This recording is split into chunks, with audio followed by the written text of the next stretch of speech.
Caution is out for a two-car crash, but we're about to have pit stops. Dick Bergman. And Carl Edwards is pitting just off turn 4. The car a little bit loose off the corner, but better on that run than it has been all day long. Steve. Kurt Busch says, I can't hold the bottom. I'm loose on late exit. They want a track bar adjustment and air out of the lefts. Matt. Small air pressure change for the 24 of Jeff Gordon. You saw the 29 of Harvick pushing the 24. That was a concern Harvick had on a previous time. He felt like Gordon was holding him up on pit road for Krista. Denny Hamlin says he's getting killed on forward bite. It's going to be a 4-tire change for them. Dale Earnhardt Jr. says he's a little snug in the center. He, too, needs forward bite off the turns. Krista, I know he may be tight or loose off the corner, but that crew was on it with that 8 car. He's going to come off pit road second with the 8 car gaining 2 spots.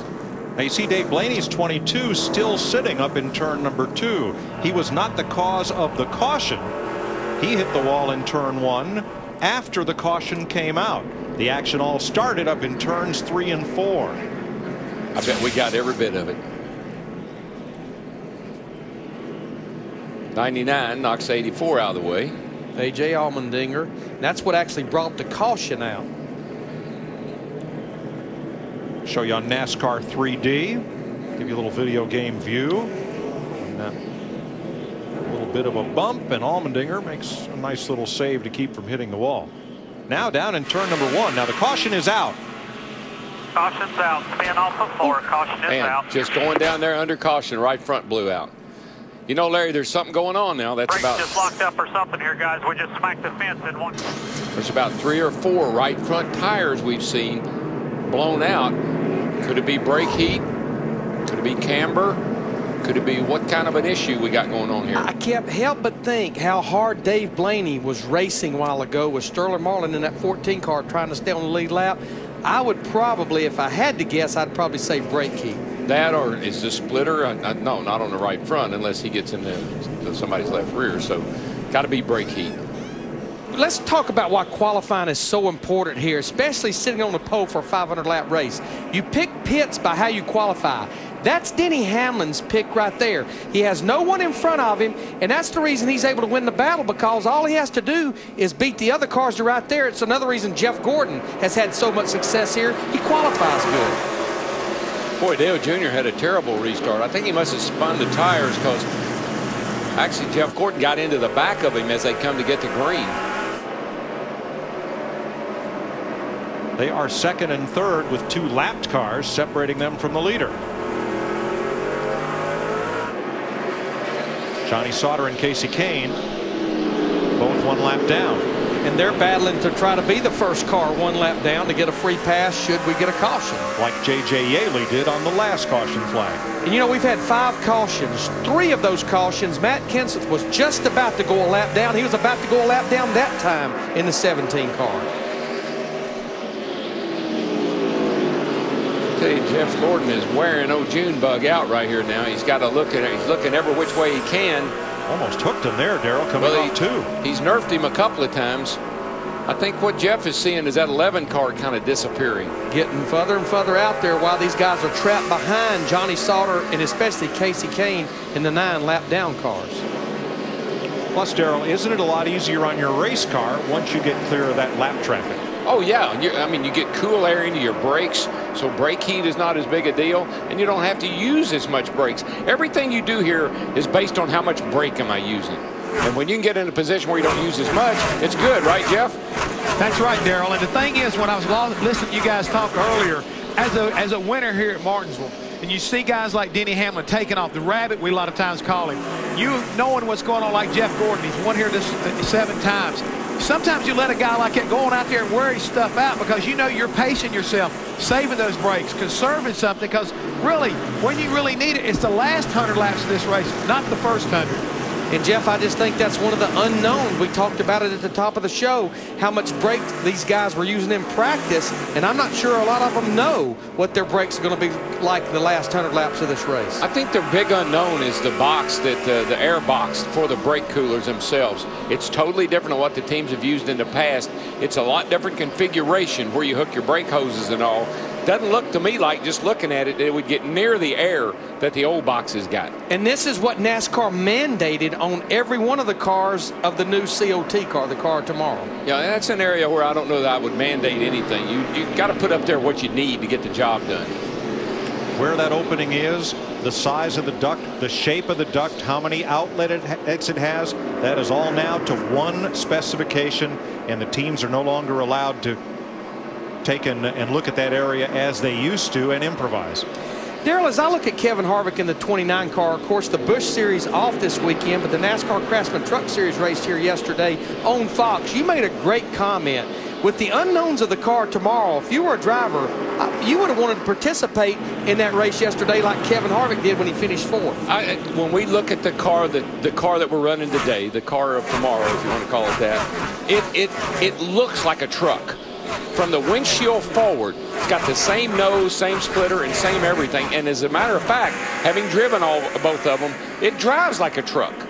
It's kind of slow to turn in the middle of the corner, and that's what these guys are dealing with. So practice here in a truck yesterday would have been valuable. Now you said Kevin Harvick finished fourth yesterday. Didn't he get spun out with about 50 laps to go? So that was quite a comeback. It really was. He had the whole right side of that thing all smashed in, but he was coming. Riding with outside pole sitter Jamie McMurray, chasing Tony Stewart for fifth place. Kevin Harvick ahead, Jeff Gordon up in third, Junior in second, and they're all chasing Denny Hamlin, who led 28 laps here last October, finishing second. No changes in the top five. Denny Hamlin still your leader. In 2 weeks, Next Up Cup coverage on Fox continues from Texas, 1:30 p.m. Eastern on Sunday. Then we'll go to Phoenix Saturday, April 21st, 8 p.m. Eastern time, and Talladega Sunday, April 29th. Coverage at 1:30 Eastern on high definition right here on Fox. Coverage resumes in 2 weeks. So we get Easter off is what I'm hearing there. Yes. Very nice. Let me tell you, while I'm watching this, the 8 cars in solids put second position, but there's 2 cars right behind the 24 here that are creeping slowly up behind him. That'd be the 29 and the 20. A little bit quicker on the racetrack. I'm not sure Jeff's car is like he'd like it to be right now. He's kind of slowed down on the clock here, and he's falling back a little bit. And behind Tony a good distance, Jimmy Johnson has moved up into 6th place, passing his teammate Kyle Busch and the 26 of Jamie McMurray. That 48, though, compared to how they were on Friday and Saturday, I know they completely rebuilt this car after qualifying, changed everything suspension-wise, but the engine, trailing arms, A-frame, spring shocks, everything. Went out and ran that package yesterday morning. Did not like that. Rebuilt it again. Looks like they pretty much are right on the money today. And Larry, that black streak that we see through the turns, that's rubber buildup. Right now, it's just building up on it. It hadn't started to ball up yet. But once they get a little bit more rubber down, you're going to start to see those rubber balls in the corners that the guys are going to have to deal with. The marbles, as we call them. Dave Blaney back on track after the problem he had in turn 1. Steve? Hey, Mike, you guys were just talking about the marbles. It is starting to build up because that's what's bothering Kurt Busch in the 2 car. And, you know, we talked about all the unknowns. When the caution came out last time, Kurt told Roy McCauley, I can't hold the bottom and I'm loose on late exit, but I don't know what to ask for. That's just another example of these unknowns. I've never heard Kurt Busch say that. Well, these cars are set up so differently. The track bar used to drag the ground on these cars. I mean, you're talking 8 inches. Now they found that because the high roll center of these taller cars, they got to raise the roll center. So now instead of saying lower the track bar, the driver's not sure if he wants to lower it, he's not sure if he wants to raise it. And these cars don't like a lot of wedge. So now you don't know whether to put wedge in or take wedge out. Yeah, just the center of gravity of these cars are so much higher. You heard Steve Burns make the comment last week that Elliott Sadler told him it's like getting out of your little sports car, the current car, and going to your SUV with this car tomorrow. The cars just want to roll a lot more in the corners.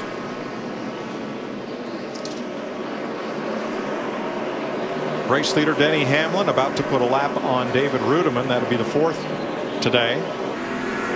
Yeah, David's just really loose, not being able to really go anywhere.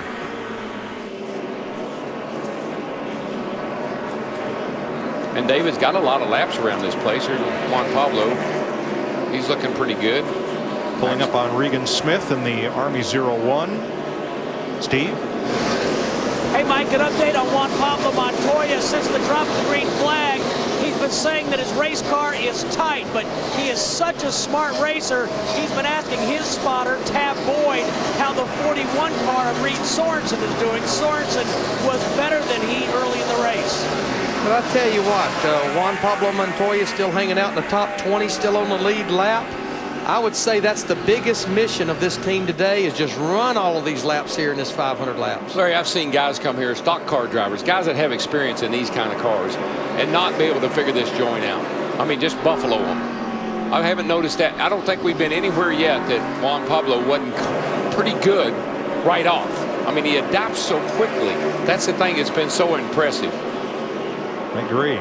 Now, Martin Truex had been in 10th. He was just passed by Clint Boyer, but he made his first appearance in the top 10 today after winning both of the early practices this weekend. Krista? Well, the condition he's been facing most of this race has been tight off of both ends of the corners. But his crew chief, Kevin Bono-Mannion, just got on the radio and told Martin that he is finally killing the other cars off both the corners. You know, Martin Truex has been so hard on himself these last few races because they have had such good cars. He said in the Busch Series, he could just jump into things, sit on the pole, win races. He is really being hard on himself, but they do have a great car. Well, Krista, I tell you, that's not good news for his team, because a driver has to have self-confidence. He's got to believe in himself. And if he's got a problem with that, he needs to go find somebody that can help him with it, because that'll get you down and that'll bring the whole team down. Absolutely. And some of these guys, Larry, I mean, I know that a couple of these guys are seeing psychologists, sports psychologists. They're working on their mental attitudes where they don't let negatives outweigh them and get them down. There's a lot of guys that's doing it. I've been watching this orange 31 car here. Jeff Burton finished second last week at Bristol. He started back in the 19th position. He's been marching his way to the front slowly but surely, sitting here with 4 top 5 finishes in 2007, right now in the 13th position. On the left of your screen, Jeff Gordon had stalked Dale Earnhardt Jr. lap after lap. Finally, Jr. had enough.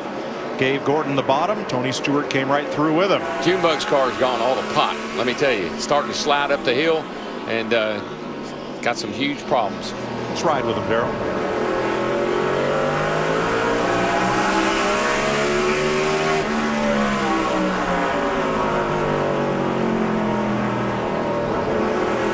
How long he's completely off the throttle, how long it takes him to get to 100%. Well, and not only that, but look how much higher up the racetrack he is than Tony Stewart. I mean, he's sliding up there. He's not driving up there. And what you just heard him say is the forward bite is worse. That's one reason he can't let the throttle down. The rear wheels are wanting to spin when he puts the throttle down. It's been about 40 to 45 laps since we last pitted. He can't get down around the bottom. He can't get by David Rudiman because David's got the outside and he can't even clear him because he can't get back in the gas. Now he does, but without David's help.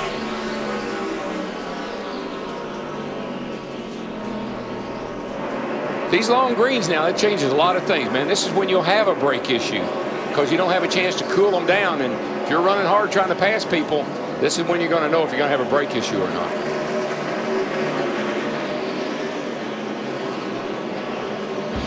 Mike Bliss going to fall a couple laps down here to Denny Hamlin, who leads as we close in on lap 200.